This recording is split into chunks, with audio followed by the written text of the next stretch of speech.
किस्किंधा नरेश पधारो।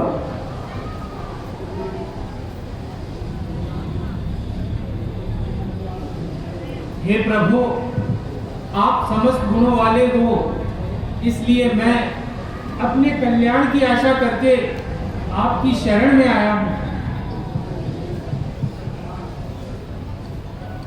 हे मित्र, मैं भी तुम्हारे पास सहायता के लिए आया हूँ।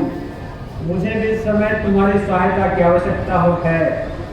मेरी पत्नी को रावण हर कर ले गया है और हम उसी को खोज रहे हैं। इसमें आप हमारी सहायता कीजिए।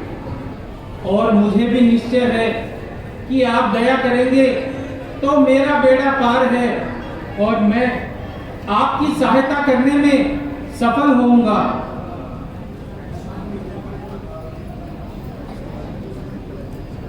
है परस्पर भाव ये संतोषदायक आपके, आप है इनके सहायक, ये सहायक आपके। हे प्रभु, आप अपना शोक त्याग दें। सैकड़ों वानर आपकी सेवा के लिए उपस्थित हैं। वे सब दिशाओं में भेजे जाएंगे जो अवश्य ही वैदेही का पता लगावेंगे, चाहे वे किसी भी नगर में क्यों ना हो। नाथ, मेरी जाति बड़ी अधम है। न मुझ में विद्या है, न बल है, न बुद्धि ही है। फिर भी यह मेरे लिए बड़े सौभाग्य की बात है कि आप मेरे साथ मित्रता करना चाहते हैं।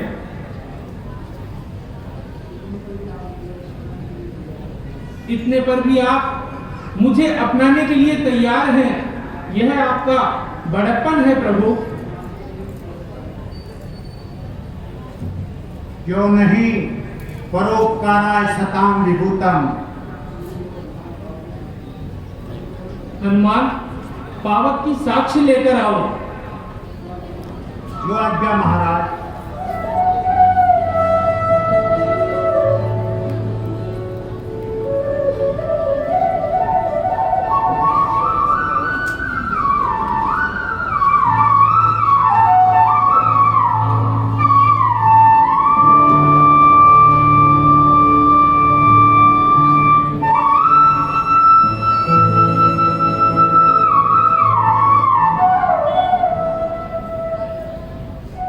आइए भगवान, हम लोग इसी क्षण पवित्र मैत्री बंधन में सदा के लिए बन जाएं।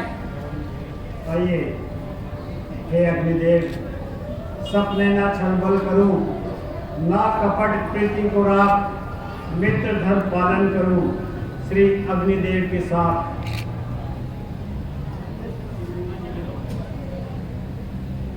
प्रियवर, आज से आप मेरे मित्र हुए। अब से हम दोनों एक दूसरे के दुख से दुखी और सुख से सुखी हुआ करेंगे। मेरी संपत्ति विपत्ति में आप मेरा साथ देंगे और आपके सुख दुख में मैं आपका साथी बना रहूंगा। इस समय हम दोनों पर समान संकट है। हमारी अवस्था एक सी है। आप भी घर से निकाले गए और क्रियाहीन किए गए हैं और मैं भी गद्दी से उतारा गया तथा पत्नी से वंचित किया गया हूँ। अतः आप मेरा खोया हुआ राज्य और बंधनों में जकड़ी हुई स्त्री को पुनः पाने में सहायता दें और तब मैं भी तन मन धन से जनक नंदिनी की खोज की चेष्टा करूंगा। नाथ, मुझे इस बाली के भय से छुटवाइए। तुम्हारे संकटों का उत्तर यह बाण देगा। हम आपका बाली से युद्ध करवाएंगे।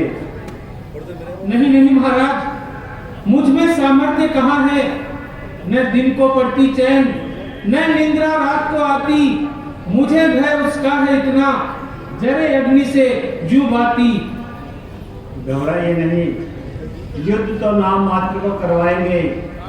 गुप्त रूप से इस बाण के द्वारा उसको यमलोक पहुंचाएंगे।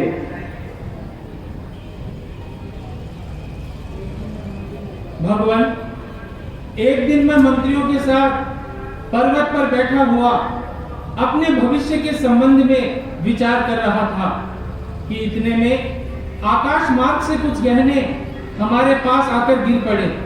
हम लोगों ने आश्चर्य से ऊपर को देखा कि कोई बलवान पुरुष किसी स्त्री को लिए हुए आकाश मार्ग से चला जा रहा है। वह स्त्री रह रहकर हाय राम हाय लक्ष्मण की पुकार करती जाती थी।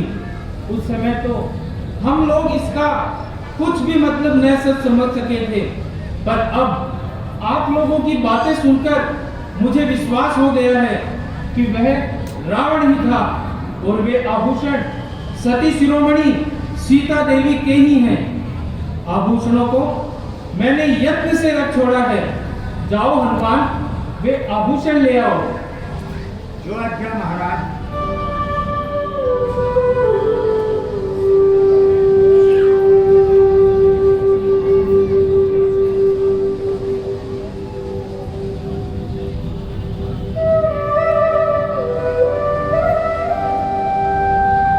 लीजिए महाराज।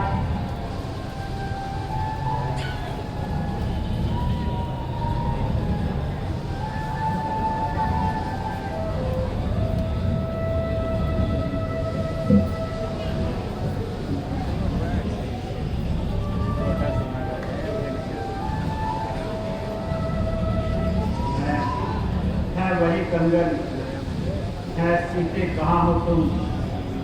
इसका मैं क्या समझूं? कहीं तुम कहीं कंगन। बड़ा निर्दयी है, मुख से भी तो बोलता नहीं कंगन। भाई लक्ष्मण, सीता को तो किसी ने मार डाला, मांस हमारे जीवों ने खाया, और ये कंगन इन्होंने यहाँ पर पाए।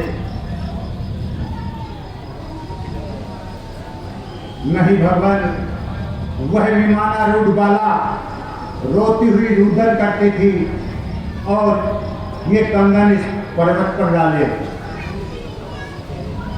और वह निश्चय ही सीता थी, क्योंकि उन्होंने कई बार मुंह से हाय राम हाय लक्ष्मण शब्द निकाला था। हाय राम धिक्कार है इस राम को। नहीं तो प्राण छोड़ता है, न ही उसे छुड़ाता है। वह कहाँ आपत्ति में फंसी है, इसे राम छुड़ा भी नहीं सकता।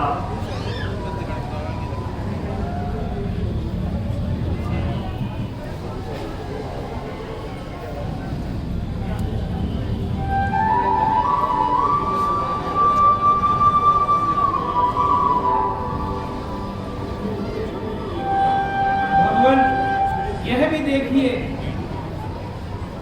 अरे भाग्यनी कर्णपुर, क्या तू सीता का संदेशा लाया है? क्या तू भी मेरी तरह भागा है? क्या सीता का संदेशा लाया है या मेरी खबर लेने आया है? बोल बोल, कुछ तो बोल। मुझे देख, मुझे पहचान। मेरा पृष्ठ देख कर इतना न भूल। देखो लक्ष्मण, यही है ना सीता की कर्णपुर। भगवान, मैं इन्हें नहीं पहचानता। मैंने तो चरण निहारे हैं, मैंने तो चरण निहारे हैं। देखे माता के कान में, देखे माता के कान में। मैं तो बिछुआ से कोई कुंडल की पहचान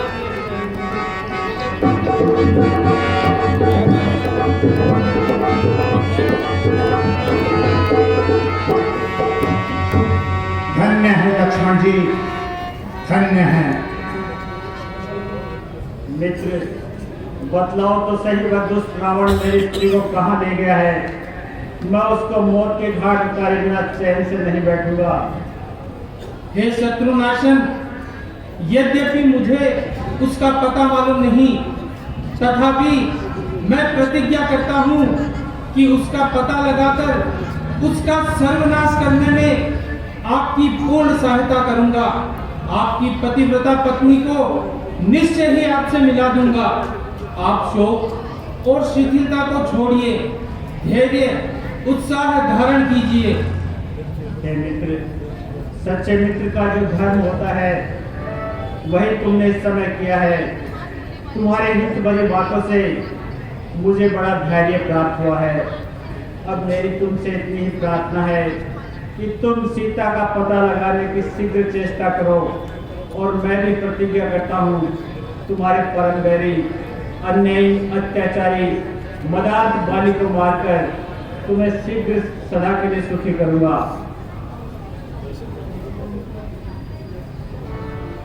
और देखो मित्र नीति क्या कहती है, जो निज मित्र के दुख से दुखी नहीं होते उस पापी से बढ़कर कोई पापी नहीं होता। मित्र, मैं बाली को एक ही बाण में मारूंगा।